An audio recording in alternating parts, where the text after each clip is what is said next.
Well,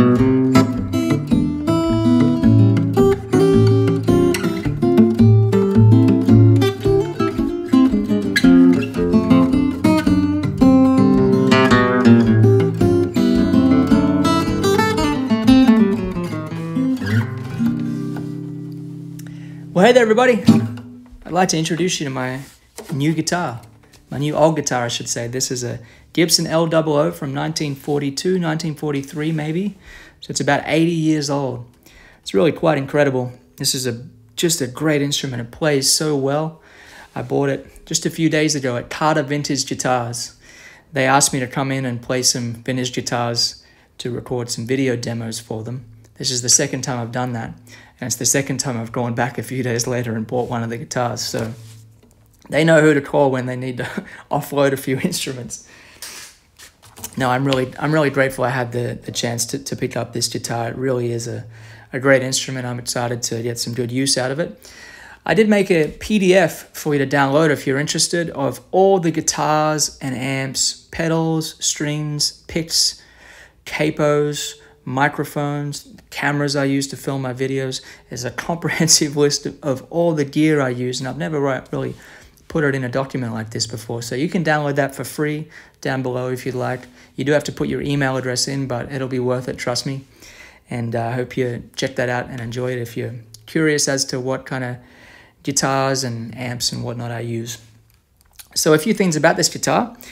It was made during the wartime period. And if anyone out there is a Gibson or vintage guitar expert, please let me know in the comments if I'm missing something. This guitar is serial number 2044. It's stamped there on the inside of the body cavity. And this doesn't have a truss rod. In some of the guitars from this period, there is an adjustable truss rod, and some of them apparently have a truss rod in there, but it's not adjustable, and it's because they were rationing metal during the war. So this was made during World War II. And it doesn't have the banner headstock, which I believe is because these L00s were mainly made before the World War II period, and they didn't make too many of them during that wartime period, so they kind of just made them in the style of the old ones. I could be totally wrong, but that's my understanding of doing my research online. There's a really interesting book that was released a couple of years ago called The Kalamazoo Gals. I just ordered a copy, but it's quite an interesting story about how during this wartime period, Gibson really weren't supposed to be making guitars. They were supposed to be making, things for the war effort. And so a lot of the women were in the factory making guitars, and they shipped out a lot of guitars apparently during this period that were made by the women. And they are beautiful instruments. They're some of the most famous vintage Gibsons out there, the Banner headstock Gibsons. And this guitar is what you would call player grade. So it's had a few cracks repaired, and it's had the neck reset, and it's had a refret. And I'm quite glad that these things have happened. I'm glad it's been refretted and the neck's been reset, because it plays perfectly. The neck is absolutely dead straight, and these modifications actually reduce the value of the guitar, so they make it a little more affordable for a player like me. I'm not a collector, I'm playing this instrument, so it makes it a little more affordable for a player to buy. It's really interesting owning an old guitar. You wonder about what kind of tales and what kind of adventures and what kind of songs have been played on it. I always find it interesting looking at the neck wear.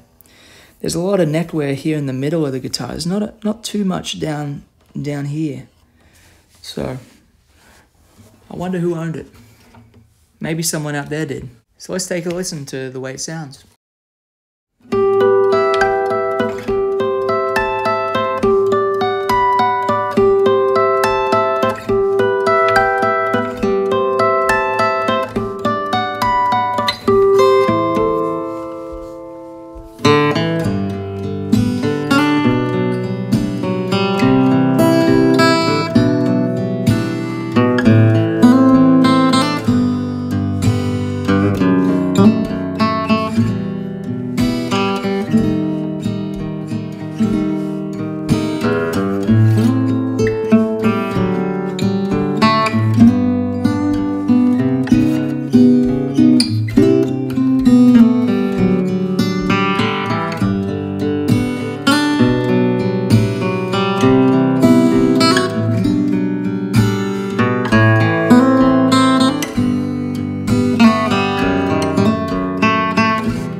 So I got this guitar primarily to use as a recording instrument. I'm not planning on taking it on the road. I'm not planning on playing on stage with it.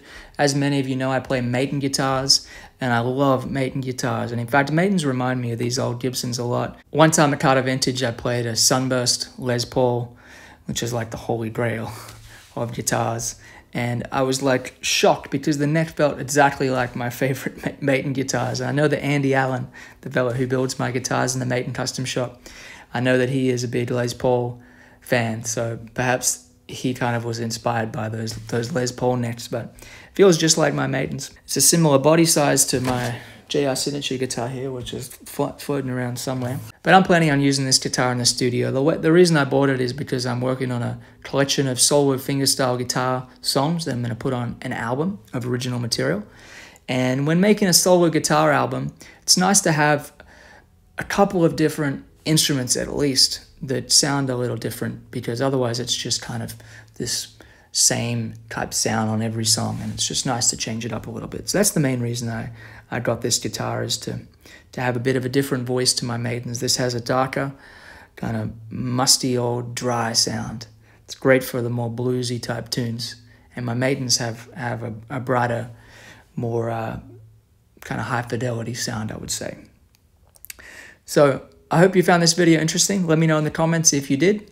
And please do subscribe to my channel if you haven't already. Apparently 70% of the people who watch these videos are not subscribed to my channel, so definitely hit that subscribe button. You don't want to miss any of the weekly videos I put out of teaching you how to play great songs, creating unique arrangements of classic songs that I've written also, as well as fun videos like this talking about this beautiful 80-year-old L00 Gibson. And don't forget to download the free PDF list of all my gear and my guitars and amps and whatnot that I use.